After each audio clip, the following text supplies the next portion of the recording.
बहुत पुरानी बात है।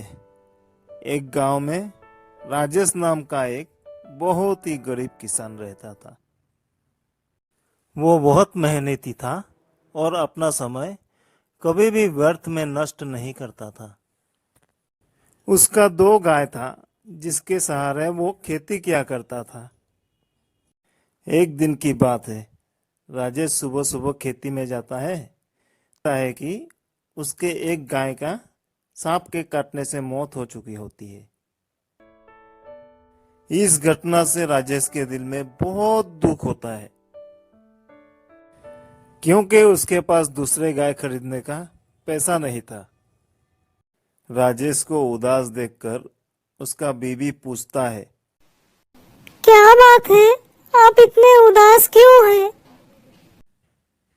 दरअसल बात यह है कि अपना एक गाय सांप के काटने से मर गया है और अब मैं एक गाय के सहारे खेती कैसे करूं, ये सोच के मैं परेशान हूं। सुनिए ना, आप अपने भैया से उधार लेकर एक गाय खरीद लीजिए, फिर धीरे धीरे लौटा देंगे। राजेश मदद मांगने अपने भाई के पास जाता है, लेकिन उसके भाई से उसको कुछ भी मदद नहीं मिलता है। वो अपने दोस्तों से भी मदद मांगता है, लेकिन उसके दोस्त भी उसके कुछ मदद नहीं करता है। समय बीतता गया और आसमान में बिजली कड़कते हुए जोरदार बारिश हुई। बारिश देख के सारे किसान खुश थे, लेकिन राजेश के मन में कोई खुशी नहीं थी।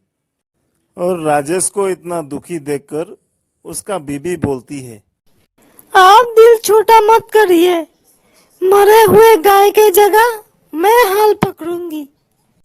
राजेश जल्द से जल्द खेती लगाना चाहता था और बीवी का ऐसा बोलने से वो सुबह ही खेती के लिए निकल गए। और जैसी बात वैसी काम, एक गाय की जगह राजेश की पत्नी ही हाल करना शुरू किया।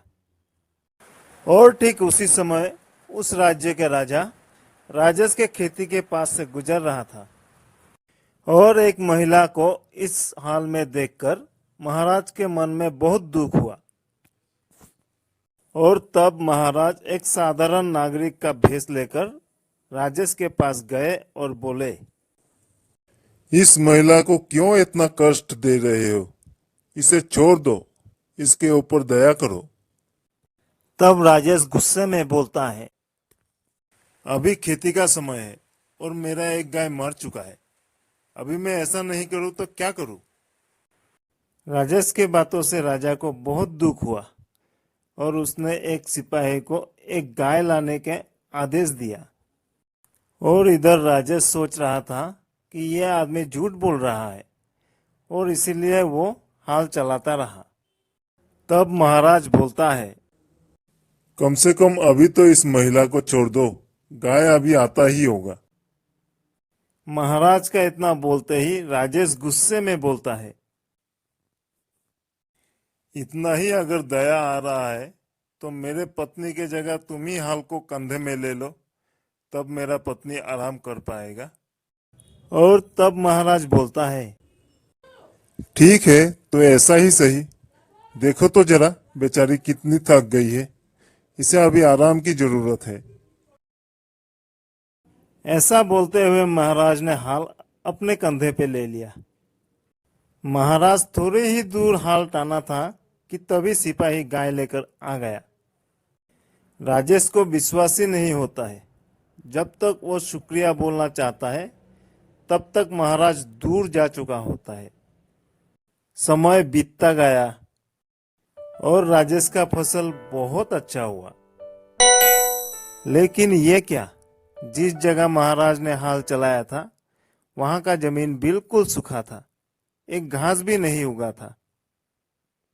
जब राजेश सूखा जमीन खोद के देखता है तो चौंक जाता है, क्योंकि महाराज ने जहां हाल चलाया था वहां से सोना निकल रहा था।